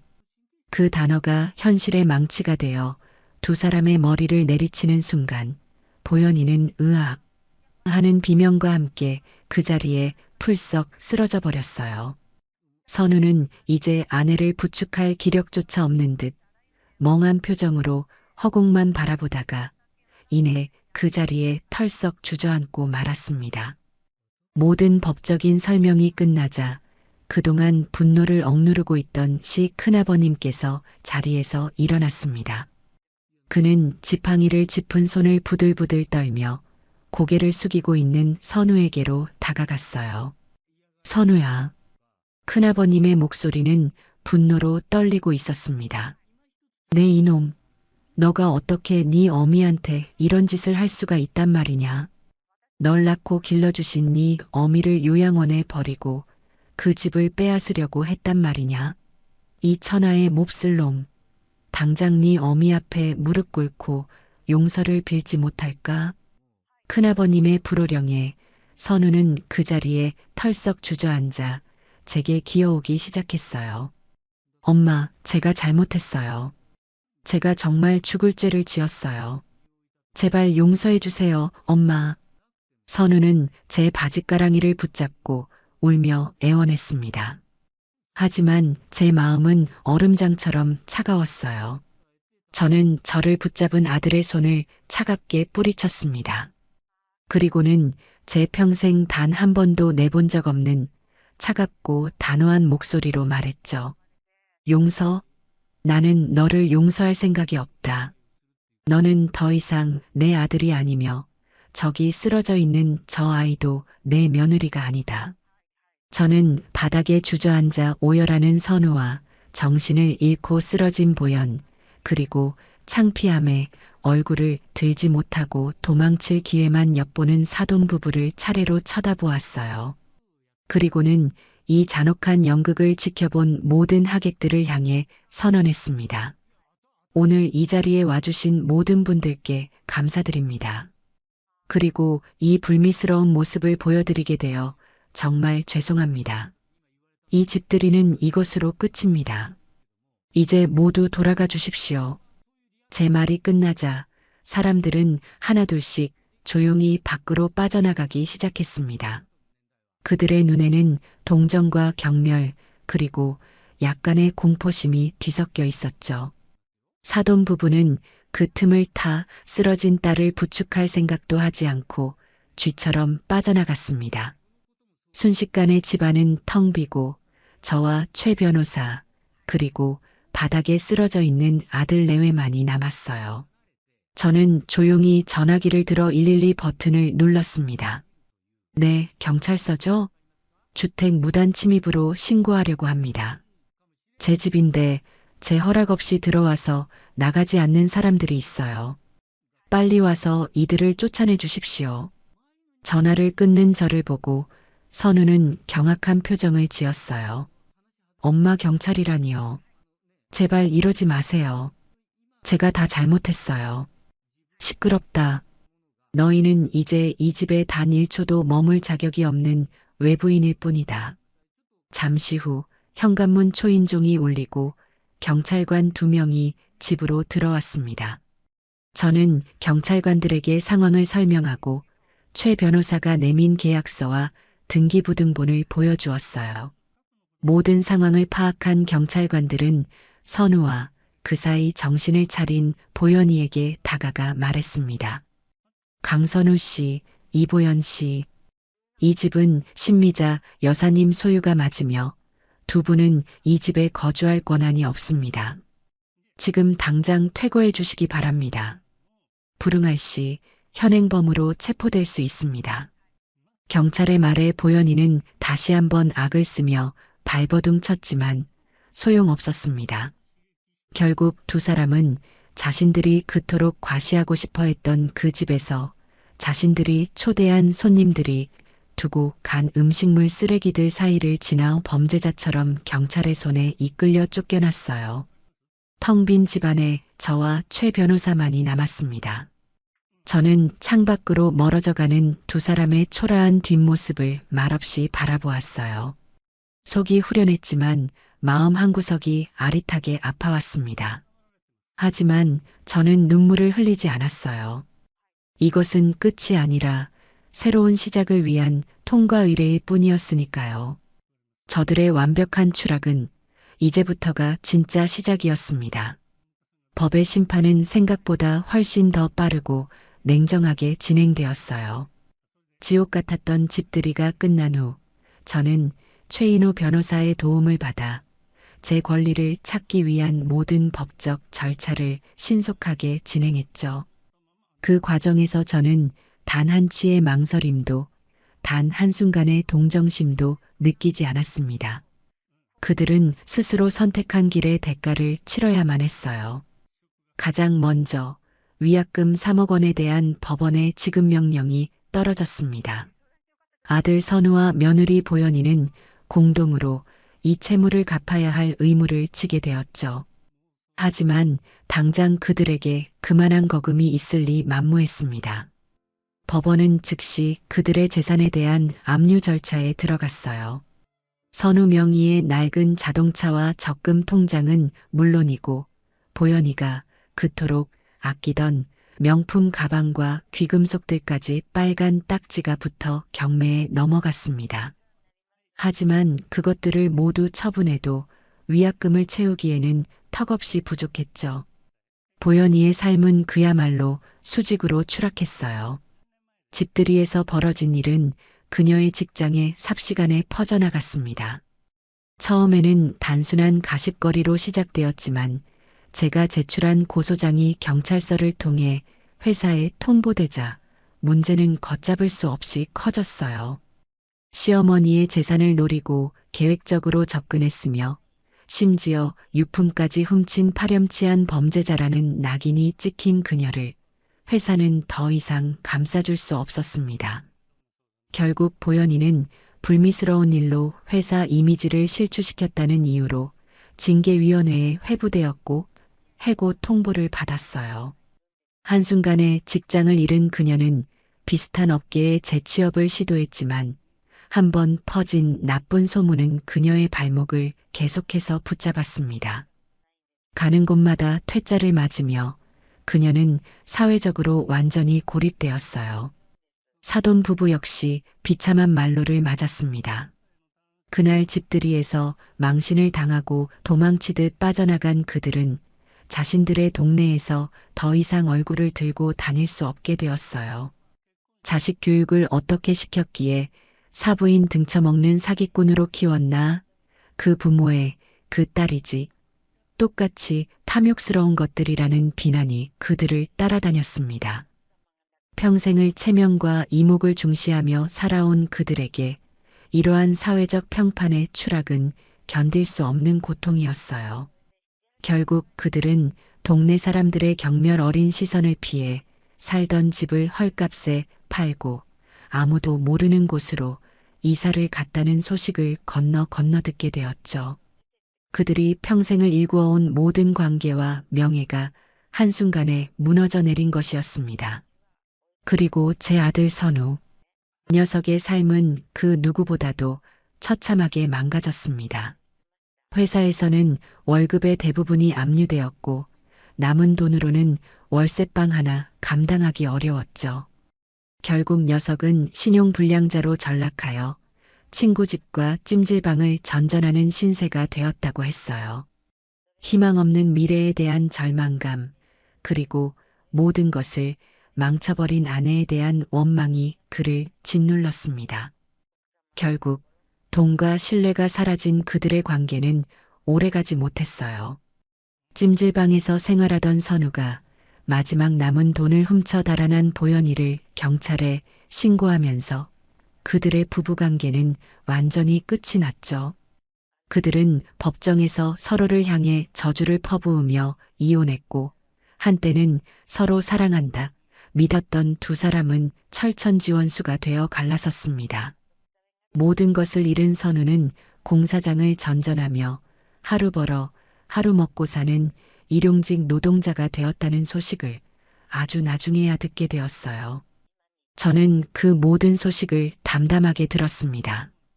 어떤 이들은 제게 너무 매정하고 독한 것이 아니냐고 말할지도 몰라요. 하지만 저는 그렇게 생각하지 않았어요. 저는 그들에게 복수한 것이 아니었습니다. 그저 그들이 저지른 행동의 결과를 있는 그대로 돌려받게 했을 뿐이죠. 모든 것은 그들 스스로가 자초한 비극이었습니다. 저는 모든 법적 절차가 마무리된 후 평생을 살아온 그 집을 부동산에 내놓았습니다. 더 이상 그 집에 머물고 싶지 않았어요. 좋은 기억도 많았지만 최근의 끔찍한 기억들이 그 모든 추억을 더럽혔기 때문이에요. 집은 생각보다 빨리 팔렸습니다. 저는 계약서에 도장을 찍고 제 평생의 무게와도 같았던 그 집의 소유권을 완전히 다른 사람에게 넘겼어요. 마지막으로 집을 둘러보는데 시원섭섭한 마음과 함께 이제야 진정한 자유를 얻었다는 해방감이 밀려왔습니다. 며칠 뒤 저는 은행을 찾아갔어요.